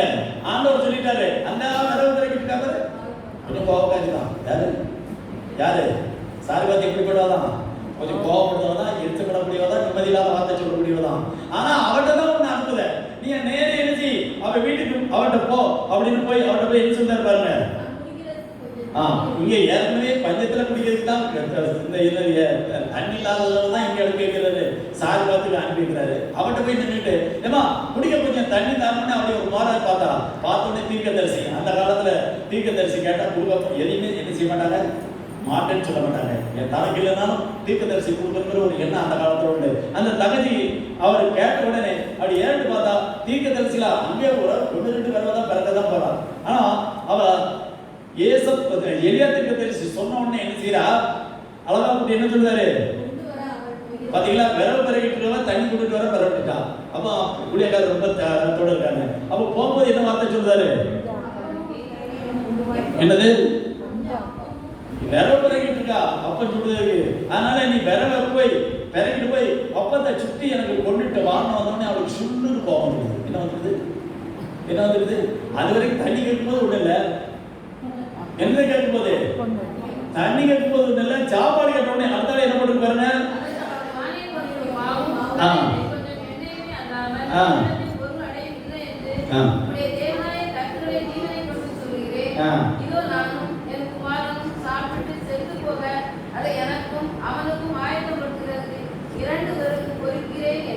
தகுதி இது உள்ள ரகசியங்கள் என்னன்னு கேட்டீங்கன்னா, இன்னைக்கு உங்களுக்கு ரகசியத்தை சொல்றதுக்கு தான் நான் இந்த வேலை கூப்பிட்டுருக்கேன். ஆண்டவர் நம்முடைய வாழ்க்கையில ஒரு மேன்மை தரணும்னா நம்ம அதை காணப்படக்கூடிய வேண்டாத வார்த்தை தான். தீர்க்கதரிசி கேட்ட உடனே வார்த்தை உண்மையை கேட்கலாம். ஆனா என்ன வார்த்தை சொல்றா, உம்முடைய தேவனாய் கர்த்தருடைய ஜீவனை கொண்டு சொல்கிறேன், இதோ நானும் குமாரும் சாப்பிட்டு, நானும் குமாரும் சாப்பிட்டு, யாரு நானும் சாப்பிட போறேன், என் குமாரனும் சாப்பிட்டு சாப்பிட போறேன். யாரு எப்படி வார்த்தை, என்னது நானும் சாப்பிட போறேன், என் குமாரனும் சாப்பிட்டு சாவ போறோம் அப்படின்னு சொல்லிட்டு என்ன சொல்றா, நாங்க அவன் சாவ போறான், நான் எனக்கு அவனுக்கு உணவை ஏற்பாடு பண்ண போறேன் அப்படின்னு சொன்னா தீர்க்கதரிசி சொன்னாரு, நீ அப்படியே ஆகட்டும். என்னது இந்த நாள் ஆண்டவர் உன் வாயில இருந்து நல்ல வார்த்தை வந்தா அதையும் சரிப்பாரு, கெட்ட வார்த்தை வந்தாலும் சரின்னு சொல்லிடுவாரு. என்ன வார்த்தை, நல்ல வார்த்தை வந்தாலும் சரிடுவாரு, கெட்ட வார்த்தை வந்தாலும் சரிடுவாரு. ஆனா ரெண்டையும் ஒரு காலத்துல நடத்திட்டு வந்துடுவாரு. நம்ம பாவ மன்னிப்பு கேட்டோம்னா அதுக்கு ஆண்டவர் மன்னிச்சிருவாரு. ஆனா நம்ம பாவ மன்னிப்பு கேட்காம இருந்தோம்னா அது ஒரு குறிப்பிட்ட நாள்ல ஆண்டவர் கேட்க வச்சு வேதனைப்படுத்தி நம்ம மனசை திருத்திவார். அல்லையா, அதனாலதான் பாருங்க அவ போய் என்ன செய்தா, வார்த்தையின்படி ஆயத்தப்படுத்தி என்ன போட்டிருக்கு இல்லம்மா 11-13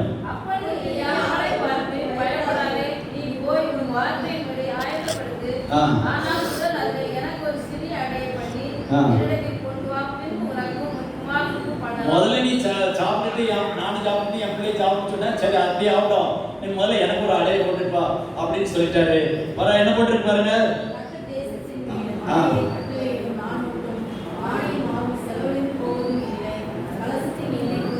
பாத்தீங்களா, பஞ்சகால முடிய கட்டியும் அந்த வீட்டுல மாவு குறையவே இல்லை. அல்லையா, வந்து யாரெல்லாம் சாப்பாடு கேட்காங்களோ எல்லாருக்கும் சுட்டி சுட்டு கொடுத்துக்கிட்டே இருக்கா. அடுத்தால என்ன போட்டுருக்கு பாருங்க, சரி அடுத்தால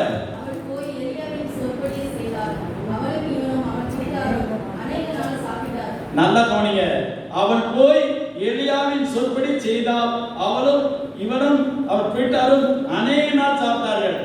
என்னது, அவர் சொன்னபடி சாப்பாடு கொடுத்துட்டாரு. அடுத்தாப்புல என்ன காரியம் பாருங்க,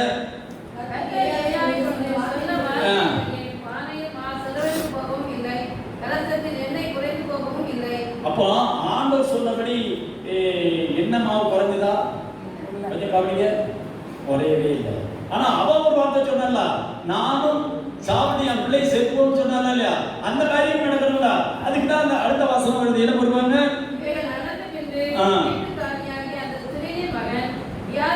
யாங்க நல்லா திருப்தியா சாப்பிடும் போது யாங்க வியாதி வருது, வர்றவங்க வீட்டுல வரவங்களும் சாப்பிடுதாங்க, அவங்களும் சாப்பிடுதாங்க, யான் வியாதி வருது. அவ வாயில இருந்த வார்த்தை சொன்னா இருக்கிறத விட செத்தா நல்லது. நான் இந்த வீட்டுல எங்க அம்மாவுக்கு பிறந்ததே தப்பு, இவருக்கு வாக்கப்பட்டது தப்பு, நான் இந்த பிள்ளை பெற்று போட்டது தப்பு, இந்த குடும்பத்துல இப்படின்னு வாயில நம்ம வேண்டாத வார்த்தை சொல்லிக்கிட்டு அப்படி படிச்சிடும். அல்லையா, அப்ப நம்ம தீர்க்கதரிசிகள், நம்ம யாரு, நீங்க தீர்க்கதரிசி உங்க வார்த்தையை சொல்லிட்டீங்கன்னா அப்படியே ஆயிரும். அப்ப ஆண்டவருடைய பார்த்துல செய்த தவறுக்கு மன்னிப்பு கட்டிட்டீங்கன்னா ஆண்டவர் ஆசீர்வதிக்கிறவராக அப்படிங்கிறார். அல்லையா, அந்த தீர்க்கதரிசி அடுத்தால என்ன போட்டு பாருங்க, அப்பொழுது அவன் எலியாவை நோக்கி, தேவனுடைய மனுஷனே, எனக்கு உமக்கும் என்ன, என் அக்கிரமத்தை நினைக்க பண்ணும், என் குமாரனை திரும்ப வாசிக்கமா, இதை நடந்த பின்பு வீட்டுக்கரியாய அந்த ஸ்திரீயின் மகன் வியாதி விழுந்தான். பாத்தீங்களா, அவன் சொல்லிட்டா இல்லையா, பிள்ளை செத்து பேரும் சொல்லிட்டாங்க. அப்ப ஜாவகமா இல்லையா, அப்ப சுவாசம் சாப்பாடு கொடுக்கும் நல்லா இருக்கு, அடுத்தால முடிச்சு வாங்கிக்கிட்டே இருக்கு. அடுத்த வசனம் என்ன போது, அப்பொழுது அவள் எலியாவை நோக்கி, தேவனுடைய மனுஷனே, எனக்கும் உமக்கும் என்ன, நல்லா கவனிங்க, எனக்கும் உமக்கும் என்ன, ஆவாட்ட 2 தடவை வரைக்கும் சாப்பிட்டு சாவலாம்னு நினைச்சிட்டு இருந்தேன். நீர் வந்து அந்த விரவுல எனக்கு பிறகு முதல் தான் சொன்னீரு, நான் தந்தேன். வர வர வர வந்து சாப்பிடுவோமா நல்லா இருக்கான். என் பிள்ளை மாத்திரம் குறைஞ்சிட்டே இருக்கும். என்னது அதுக்கு ஒரு வார்த்தை சொன்னா என்ன போட்டிருக்கா, என் அக்கிரமத்தை இதுதான் முக்கியமான வார்த்தை. என் அக்கிரமம், நான் வேண்டாத வார்த்தை சொன்னது தவறு. அந்த காலத்துல ஏசப்பா மறிக்கல அவங்களுக்காக அல்லையா, அந்த காலத்துல அந்த மறிக்கிற என்ன இல்லை, பலிதான் கொடுக்கணும். ஏதாவது 4 ஆடை கொண்டு கொடுக்கணும், இல்லைன்னா மாட்டை கொண்டு கொடுக்கணும், இல்லைன்னா ஏதாவது கொடுக்கணும். ஆனா அந்த தங்கச்சி என்ன சொன்னா, இந்த அக்கிரமத்தை நினைக்க பண்ணவும். இந்த நாள்ல உட்கார்ந்துருக்க தம்பி, உட்கார்ந்துருக்க தங்கச்சி, அக்கா, உன் வீட்டுல ஏன் ஆசீர்வாதம் கிடைக்க மாட்டேங்குது? உன் வாயிலிருந்து வரக்கூடிய வார்த்தை சரியில்லை, நிம்மதி இல்லாத வார்த்தையை சொல்லுது. இந்த வீட்டுல வாக்கப்பட்ட தப்புங்க, இவருக்கு மகளா எடுத்து போல மருமகளா எடுத்து தப்புங்க, இந்த வீட்டுக்குள்ள நான் கல்யாணம் பண்ணி போனது தப்புங்க, இந்த பிள்ளை பத்தி தப்புங்க, இப்படி தப்புன்னு சொல்லிட்டு என்ன ஆசீர்வதினா ஆண்டவர் எப்படி ஆசீர்வதிக்க?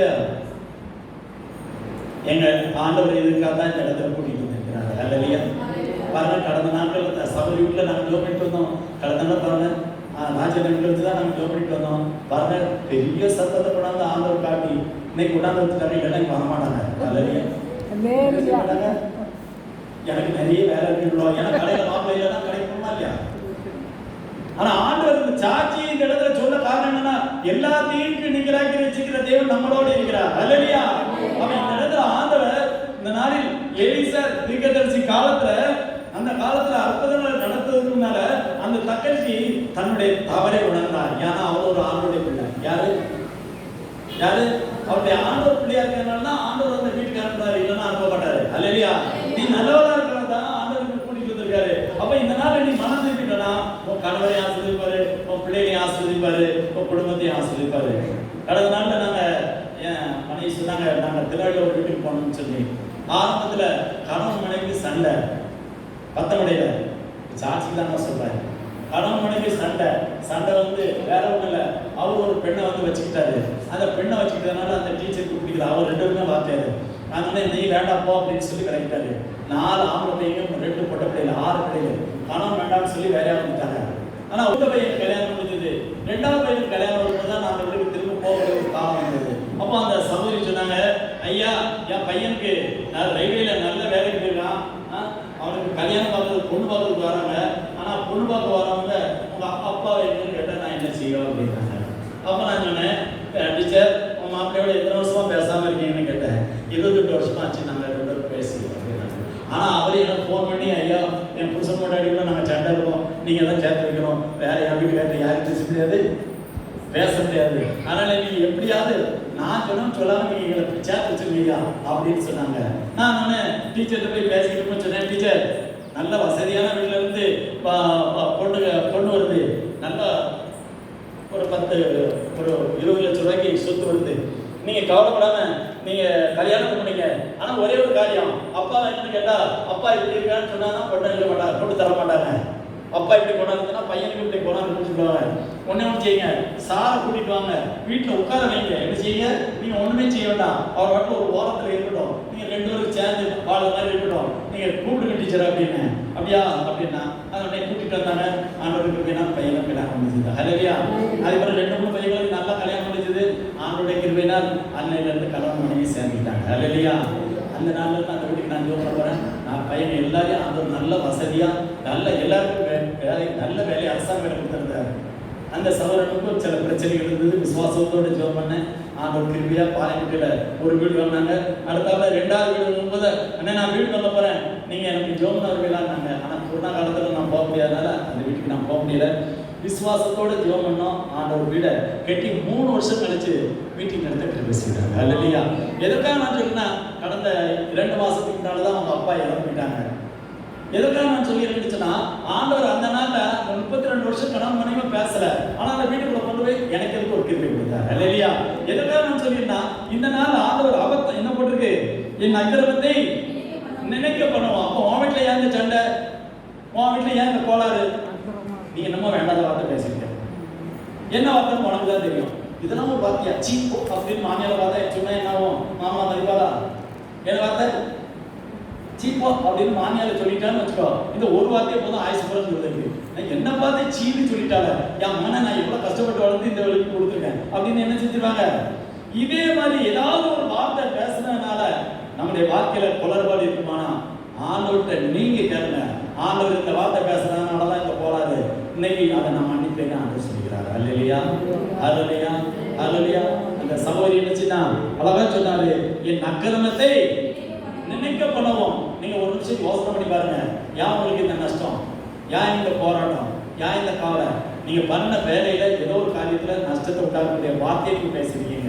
அந்த வார்த்தையை ஆண்டவர் உங்களுக்காக கல்வாரி சிலையில ரத்த நீதி மறைச்சிட்டாரு. பாருங்க, ஏசப்பா கல்வாரி சிலைக்கு போனோன்னு என்ன வார்த்தை சொன்னாரு, பிதாவே எங்களுக்கு மன்னியும், நாங்கள் செய்யறது என்னது அறியாது இருக்கிறார்களேன்னு சொல்லி ஒரு வார்த்தையை சொல்லிட்டு தான் கல்வாரி சிலையில ஜீவனம்ட்டாங்க. இப்ப நம்மளும் இந்த இடத்துல உட்கார்ந்துக்கும் போது நான் பேசுற வார்த்தையில ஏதாவது தவறு இருந்தா மன்னிச்சு ஆண்டவரே ஆசீர்வாதத்துக்கு தடையா இருக்கக்கூடிய தடைகளை எடுத்து போட்டு ஆண்டவரே இன்னையிலிருந்து நான் புதுப்பின்னு சொல்லிட்டேன்னா ஆண்டவர் ஆசீர்வதிச்சுட்டார். அல்லேலூயா. பாருங்க, அந்த சகோதரி அப்படி சொன்ன பிறகுதான், என் குமாரனை சாக பண்ணுமா என்னிடத்தில் வந்தி அப்படின்னு கேட்கா. அந்த காலத்திலே செத்து போயிருக்கலாம், எங்களுக்கு சாப்பாடு கொடுத்து நம்முடைய சாப்பிடிக்கோ வந்தீர் அப்படின்னு கேட்கும்போது தீர்க்கதரிசி என்ன சொல்கிறார் பாருங்க.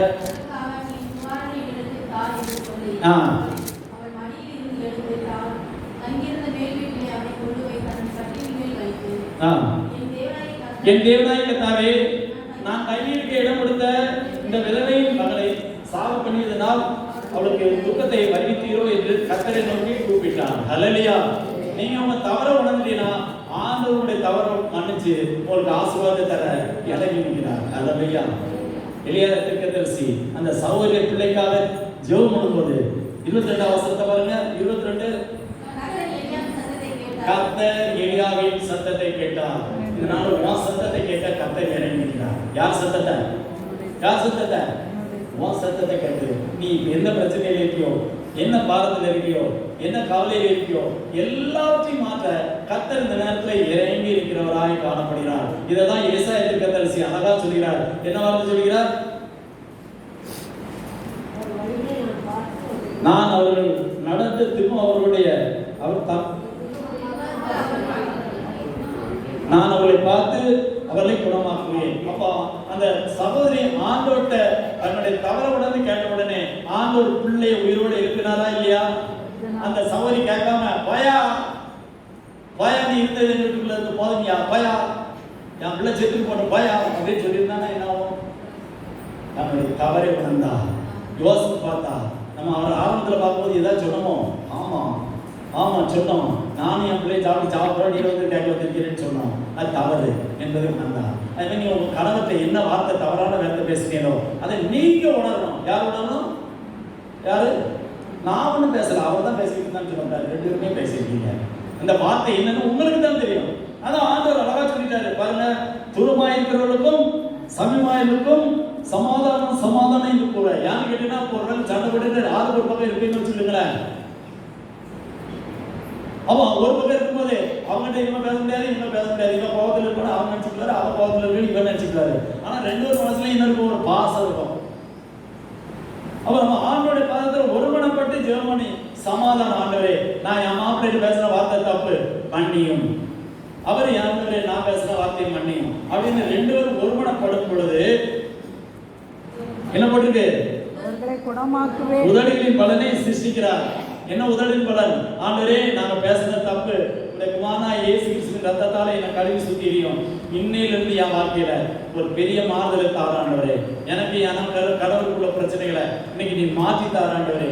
ஆண்டவரே நான் பேச மாட்டேங்க, அவரும் பேச மாட்டேங்காரு, ஆண்டவரே எங்களை சேர்த்து வைக்கிறதுக்கு நீ வழிதார ஆண்டவரே அப்படின்னு சொல்லி நீங்க ஜெபம் பண்ண ஆரம்பிச்சிட்டீங்கன்னா ஆண்டவர் அழகா என்ன போட்டிருக்கு? அவர்களை குணமாக்குவேன். குணமாக்குவேன்னு எல்லாரும் வியாதின்னு நினைக்காங்க. ஒவ்வொருத்தரும் மனசு உள்ள பாரம், ஒவ்வொரு மனசில் உள்ள வேதனை, சில பேர் தொழில ரொம்ப நசைஞ்சு போயிருப்பாங்க, அதை ஆசீர்வதிச்சிருவாரு. சில பேர் உடல் பலவீனத்தில் நடிச்சு போயிருப்பாங்க, அதை ஆண்டவர் ஆசீர்வதிப்பாரு. கணவன் மனைவிக்குள்ள கணவன் பிரச்சனையை ஆண்டவர் எடுத்து வருவாரு. இன்னைக்கு உங்களை மேன்மைப்படுத்துவேன், உன்னை உயர்த்துவேன் என்று சொல்கிறார். பாருங்க, ஆண்டவர் எவர் வீட்டுக்கு ஜெபம் பண்ணும்போது அந்த 12 வருட பெரும்பாலுள்ள தங்கச்சி விசுவாசத்துல போய், நான் யாருக்குமே சொல்ல மாட்டேன், நான் போய் அவருடைய வசனத்துக்கு ஓரத்தை மாத்திரம் தான் சொல்வேன், என்னுடைய உதரவுகள் நிற்கணும் அப்படின்னு அவ ஒரு தீர்மானம் எடுத்துக்கிட்டு அந்த வீட்டுக்குள்ள போய் அவருடைய வசனத்துக்கு அதை போய்கிட்டு இருக்கும்போது வஸ்திரத்தை தொட்ட உடனே அவருக்கு சுகமாயிட்டு ஆண்டவர் தன் இடத்திலிருந்து வல்லமை புறப்பட்டதை கேட்டு, யார் என்னை தொட்டது அப்படின்னு கேட்கும்போது பேதுரு கூட சீசர் சொன்னார், என்னாலே இவ்வளவு தெல்லான மக்கள் இருக்கும்போது யார் தொட்டான்னு கேட்டா யாரை சொல்ல முடியும் அப்படின்னு கேட்கும்போது ஆண்டு சொன்னாரு, இந்த தெல்லான மக்கள்ல ஒரே ஒரு ஆளு விசுவாசத்தோட என் உடம்பை தொட்டாங்க. அந்த உடம்பை தொட்டதுனால அவங்களுக்கு சோகம் கிடைச்சிருக்குது. ஆனா நிறைய பேர் இடிச்சுட்டு போனாங்க, அதெல்லாம் இல்லை, என்னை தொட்டது ஒரு உடைன்னு சொல்லும்போது அந்த சகோதரி தான் மறைந்திருக்கவில்லை என்று கண்டு தன் காரியங்களை ஆண்டோடைய காலத்தில் அறிக்கையிட்டார். அல்லேலூயா. தங்கச்சி, உன் பிரச்சனைகளை பாருங்க, ஆண்டோடைய பாதத்துல நீ அறிக்கையிட்டலாம். இந்த நாளில் ஆண்டவரே, நீ என்ன நோக்கத்தோடு என்னை இந்த இடத்துக்கு கூட்டிட்டு வந்தீங்களோ அந்த நோக்கத்தை நிறைவேற்ற என்னை காணப்படக்கூடிய எல்லா பிரச்சனைகளையும் என்னை விட்டு எடுத்து போட்டு என்னை ஆசீர்வதின்னு சொன்னீங்கன்னா ஆண்டவர் உங்களுக்கு ஆசீர்வதிப்பார். உங்களுக்கு என்ன கடன் இருந்தாலும் அந்த கடனை எடுத்து போடுவாரு. உங்க வாழ்க்கையில இன்னைக்கு ஒரு பெரிய மாறுதல் கொடுக்கணும்னு ஆண்டவர் இந்த இடத்துக்குள்ள கூட வந்திருக்கிறாரு. வருத்தப்பட்டு பாரஸ்மங்கிறவர்களே, நீங்கள் எல்லாரும் என்னிடத்தில் வாருங்கள், நான் உங்களுக்கு இலக்காரத்தில் தருவேன்னு சொன்ன ஆண்டவர் விசுவாசத்தோட இன்னைக்கு சொல்றாரு, மனம் திரும்புங்க. என்ன செய்யணும்? என்ன செய்யணும்? மனம் திரும்புங்க. அப்படின்னா என்ன அர்த்தம் கேட்டேன்னா, இதுவரைக்கும் நீங்க யாரெல்லாம் கோபப்பட்டீங்களோ அவ்வளவு பெரிய ஆண்டவரை ஆசீர்வதின்னு சொல்லணும். நீங்க யாரெல்லாம் கோபப்பட்டீங்களோ அவ்வளவு பெரிய ஆசீர்வதின்னு சொல்லுங்க. உங்களை யார் கோபப்பட்டாங்களோ அவ்வளவு பெரிய ஆசீர்வதின்னு சொல்லுங்க. ஆண்டவரே, நீர் எனக்காய் கல்வாரி சிலுவையில ஒரு சொட்டு ரத்தம் இல்லாமல் சிந்தினீர், உங்களுடைய ரத்தத்தால் நான் கழுவப்பட்டப்பில்லை. ஆண்டவரே, இந்த நாளில் பிதாவானவர் என்ன நோக்கத்தோடு தம்முடைய குமாரனாகிய இயேசு கிறிஸ்துவை இந்த உலகத்துக்கு அனுப்பினாரோ அந்த நோக்கத்தை இயேசுப்பா நிறைவேற்றினாரு. அதே மாதிரி என்ன இந்த ஊர்ல, எந்த ஊர்ல என்ன வச்சிருக்கிறீரோ அந்த ஊர்ல ஒரு சாட்சியாய் நான் வாழ என்னை அர்ப்பணிக்கிறேனப்பா என்று சொல்லி நீங்கள் ஒப்பு கொடுப்பீர்களே, ஆனால் கர்த்தர் ஆசீர்வதிக்க சித்தமுள்ளவராக இருக்கிறார். ஹல்லேலூயா. பாருங்க சகோதரிக்கு பெரிய பாம்பு, அந்த பாம்பு வந்து விலங்கு தப்பா நினைக்காதுங்க, அந்த பாம்பு கடிச்சிருந்தா இன்னைக்கு வர முடியுமா? அப்ப ஆண்டவர் கண்ட காட்டுறாரு, ஆனா என்ன செய்யல, தீங்க என்ன செய்தாரு, விலைக்கு காட்டாரு. அதே மாதிரி உங்களுக்கு ஆண்டவர் பிரச்சனைகள் காட்டுவாரு, இப்ப காட்டிக்கிட்டு இருக்காரு, இது தீர மாட்டேங்குது, இது சரியா வர மாட்டேங்குது, இதை நீங்க ஆண்டவர் போடுங்க. கண்களை முடிச்சு வைப்போமா? ஹல்லேலூயா, ஹல்லேலூயா, ஹல்லேலூயா, ஹல்லேலூயா. அவர் வழிகளை பார்த்து நான் குணமாக்குவே ஆண்டவர் சொல்றாரு. தங்கச்சி, அண்ணன், அக்கா, நான் 4 ஆண்டுடைய பார்த்து உன்னை ஒப்பு கொடு. உன்ட்ட என்ன பிரச்சனை இருக்குங்கிறது உனக்கு தான் தெரியும். அந்த காணாமூர்ல அந்த சகோதரன் வேகமா வந்து, என் மகனுக்கு உடம்பு சரியில்லை, நீங்க வந்து உடனே ஜெபம் வாங்க அப்படின்னு சொல்லும்போது ஆண்டவர் சொன்னாரு, விசுவாசி தங்கச்சி, இன்னைக்கு விசுவாசி, ஆண்டவரே என் வாழ்க்கையில ஒரு பெரிய மாறுதலை தர போறீங்க. எந்த கிரியினால என்னுடைய வாழ்க்கையில இந்த போராட்டம் ஏற்பட்டிருக்கோ, எந்த கிரியினால என் பிள்ளைக்கு இந்த பிரச்சனை ஏற்பட்டிருக்கோ, அதை மாத்தி தத்துட்டீங்க, தர முறையில விசுவாசி. ஹாப்பி ஹோ தஹை தி மகரதோஸ் யான்சர். என்ன ஆண்டவர் கூட்டி சேர்க்க சொன்னாரு, நான் கூட்டி சேர்த்தேன். ஜெபம் பண்ண வேண்டியது போவேல, இந்த நேரத்தில் சும்மா உட்கார்ந்துட்டு போவாத, உன் இதயத்தை ஆண்டவர் தெரிவித்து, ஆண்டவரே என் கணவருக்கு இந்த நோய்யா, ஆண்டவரே ஏன் இந்த பிரச்சனை, என் பிள்ளைக்கு ஏன் இந்த போராட்டம், என் வாழ்க்கையில இந்த ஏன் கண்ணீர், ஆண்டவரே அந்த அபத்தம் என்று சொன்ன ஒரு வார்த்தையை சொன்னபடினால ஆண்டவரே ஆண்டவரே இந்த சகோதரி வாழ்க்கையில ஒரு பிள்ளை உயிரோடு இருக்கிறீங்களே, அதே மாதிரி இப்ப எந்த பிரச்சனையில கிடக்குறாங்களோ அந்த பிரச்சனையிலிருந்து ஆண்டவரே நீங்க தான் எடுக்க முடியும். நல்லா ஜெபம் பண்ணாங்க, நல்ல ஆண்டவரோட இருந்தாங்க, நல்ல கணவன் கூட ஐக்கியமா இருந்தாங்க. ஆனா இப்பவும் பிரச்சனையோட இருக்காங்கப்பா, பாரத்தோடு இருக்கப்பா. இந்த வீடு கட்டி முடிச்சிடலாம்னு சொல்லி கட்ட ஆரம்பிச்சுட்டு இடையில நிற்கிறாங்கப்பா. வாழ்க்கையில இந்த தேவையிலெல்லாம் இதை வச்சு சமாளிச்சிடலாம்னு சொல்லிட்டு வேதனையோடு இருக்காங்கப்பா. ஆண்டவரே அவர்களை குணமாக்குவேன் என்று சொல்லுகிறீரே, அவளை நடத்துவேன் என்று சொல்லுகிறீரே, உங்களுடைய சிலுவையை நோக்கி பார்க்க சொல்லு. எல்லாரும் கல்வாரி சிலுவையை நோக்கி பாருங்க. ஆண்டவரே இன்னைக்கு என்னை நோக்கி பார்க்கிறேன், எனக்காக தான்ப்பா ஒரு சுற்றத்தெல்லாம் செஞ்சீங்க. பிகா ஹோதஹா ஆம் லியாதோசியான்ஸ். ஆண்டவருடைய கண்களை நோக்கி பாருங்க, கல்வாரி சிலுவையை நோக்கி பாருங்க. இருக்க இடத்திலே ஆண்டவரே எனக்காக தான் நீர் அடிக்கப்பட்டீர், தம்பி கர்த்தர் உன்னை ஆசீர்வதிக்க தான் இந்த இடத்துக்கு அழைச்சிட்டு வந்திருக்கிறார். தங்கச்சி உன்னை அழைக்க தான் ஆண்டவர் இந்த நாளை கூட்டிட்டு வந்திருக்கிறாரு. கர்த்தரை நோக்கிப்பார், கர்த்தரை நோக்கிப்பார். ஆண்டவரே, எனக்காக பிரபுமான இயேசு கிறிஸ்துவை கல்வாரி சிலுவையில் தொங்க வச்சுங்கப்பா. என் பாவங்களை நான் அறிக்கையிடல ஆண்டவரே. ஆண்டவரே, எனக்கு என் கணவருக்குள்ள பிரச்சனையை நீ தீர்க்கிறதுக்கு ஆண்டவரே நான் அறிக்கை பண்ணலப்பா. இருதயத்தை தினவுள்ளவளா இருக்கு ஆண்டவரே, அதை நீங்க எடுத்து போடும். ஆமே ஆமே ஆமே ஆமே. நான் அவன் வழிகளை பார்ப்பேன் என்று சொல்லியிருக்கிறபடினால் நானே வழியும் சத்தியமும் ஜீவனமாய் இருக்கிறேன் என்று சொன்னீரே. உம்முடைய பாதத்திலே வந்திருக்கிற ஒவ்வொரு பிள்ளைகளுடைய வாழ்க்கையிலும் ஆண்டவரே, இந்த 6 மாசம் போயிடுதுப்பா. இந்த 6 மாசத்துல ஆண்டவரே, இந்த 18ஆம் தேதி வந்துடுதுப்பா. இந்த நாள் ஒரு ஆசீர்வதிக்கப்பட்ட நாளா, ஒரு கிருபை நாளா. ஆண்டவரே, கணவன் மனைவிக்குள்ள குழப்பங்கள் மாற்றப்பட வேண்டுமே, பிள்ளைகளுக்கு காணப்படக்கூடிய நோய்கள் மாற்றப்பட வேண்டுமே, பிள்ளைகளுக்கு காணப்படும் குறைபாடுகளை மாற்றப்பட வேண்டுமே. ஹாவி ஹாதர் ஹைதர்ஹா தூதர்ஹா தர்தீபஹா தர்தீவரா லிம்தர் ரோரிக்கலவதிய சென்சிஸ்டிகாஸ் அவர்களை குணமாக்குவே என்று கர்த்தர் சொல்கிற வார்த்தையின்படி ஆண்டவரே, ஒவ்வொருடைய வாழ்க்கையில் காணப்படக்கூடிய எல்லா பிரச்சனையும் தூய ஆவியானவரே, இந்த சகோதரிய உடல் அலக்கடிக்கிற செத்த ஆவியுடைய கிரிகளை இந்த இதயத்தை விட்டு எடுத்து போடும். உம்முடைய வல்லமையினால் நிரப்பும். ஹல்லேலூயா. ஏசப்பா, என்னை பரிசுத்தப்படுத்தணும்னு சொல்ல மாட்டீங்களா? ஏசப்பா, உடைய கல்வாரி ரத்தத்தால் என்னை பரிசுத்தப்படுத்த வாய் திறந்து சொல்லுங்க. ஏசப்பா, உடைய கல்வாரி ரத்தத்தால் என்னை கழுவி சுத்திகரியும். ஏசப்பா, உடைய கல்வாரி ரத்தத்தால் கழுவி சுத்திகரியும். ஆண்டவரே, பிறந்த நாள்ல இருந்து இதுவரைக்கும் உள்ள எல்லா பாவங்களையும் உடைய கல்வாரி ரத்தத்தால் கழுவி சுத்திகரியும். ஆத்மாவில் காணப்படும் பாரங்களை எடுத்து போடும், சிந்தனையில் காணப்படும் பாரங்களை எடுத்து போடும். ஆமென். ஆண்டவரே, நான் உன்னை குணமாக்குவேன் என்று சொன்னபடினா எந்த பாரத்தோடு எந்த பிரச்சனையோடு நான் இருக்கேன்னு ஒருத்தருக்கு தான் தெரியும். என் போராட்டத்தை எடுத்து போடும். அத்தவரஹாஷலலுயா. கர்த்தாவே, என் பாரத்தை தான் எடுத்து போடுறதுக்காக நன்றி. கர்த்தாவே, எனக்குள்ளே வாரும். சொல்லுங்க, கர்த்தாவே எனக்குள்ள வாரும். கர்த்தாவே, என் ஆத்மாவுள்ள வாரும். சொல்லுங்க, வாயத்திறந்து, கர்த்தாவே என் ஆத்மாவுள்ள வாரும். என் ஆத்மாவுள்ள வாரும். ஆண்டவரே, நீர் என்னை கொண்டு என்ன செய்யணும்னு நினைக்கிறீரோ அப்படி நடத்துவானவரே. இதோ வாசப்படியிலிருந்து கதவை தட்டுகிறேன். ஒருவன் கதவை திறந்தால் நான் உள்ளே பிரவேசிப்பேன் என்று சொன்னேன். கர்த்தாவே, எனக்குள்ள வாருங்கப்பா. இது வரைக்கும் நான் இஷ்டப்படி வாழ்ந்துட்டேன்ப்பா. இன்னையிலிருந்து உங்களுடைய சித்தத்துக்கு ஒப்படைக்கிறேன். என்னை பரிசுத்தப்படுத்த ஒப்பு கொடுக்க மாட்டீங்களா? இழந்து போன ஆசீர்வாதத்தை இரட்டிப்பாய் தருகிறார். இந்த இடத்துல இறங்கி நிற்கிறாரு. ஆவியானவரே, ஒவ்வொருடைய இதயத்தையும் தொடுங்கப்பா. செத்த ஆவியுடைய கிரிகளை எடுத்து போடுங்கப்பா. ஆமென். ஆண்டவரே, இழந்து போயிருக்கிற எல்லா நன்மைகளையும் இந்த நாளில் பெற்றுக்கொள்ள குணமாகவே என்று சொன்னீரே. ஏசாயா தீர்க்கதரிசி மூலமாய் சொன்ன வார்த்தையை நிறைவேற்றுங்கப்பா. ஹல்லேலூயா, ஹல்லேலூயா. என்னுள்ளம் தேவன் வா பொங்கி வழியுதே. இயேசுவே ரட்சிப்பானாய் பாடுவே. எவருமாரியாரே, என் உள்ளம் பொங்குதே. என் உள்ளம் பொங்கி பொங்கி பொங்கி பொங்கி வழியுதே. என்னுள்ளம் தேவன் வா பொங்கி வழியுதே. இயேசுவே ரட்சிப்பானாய் பாடுவே.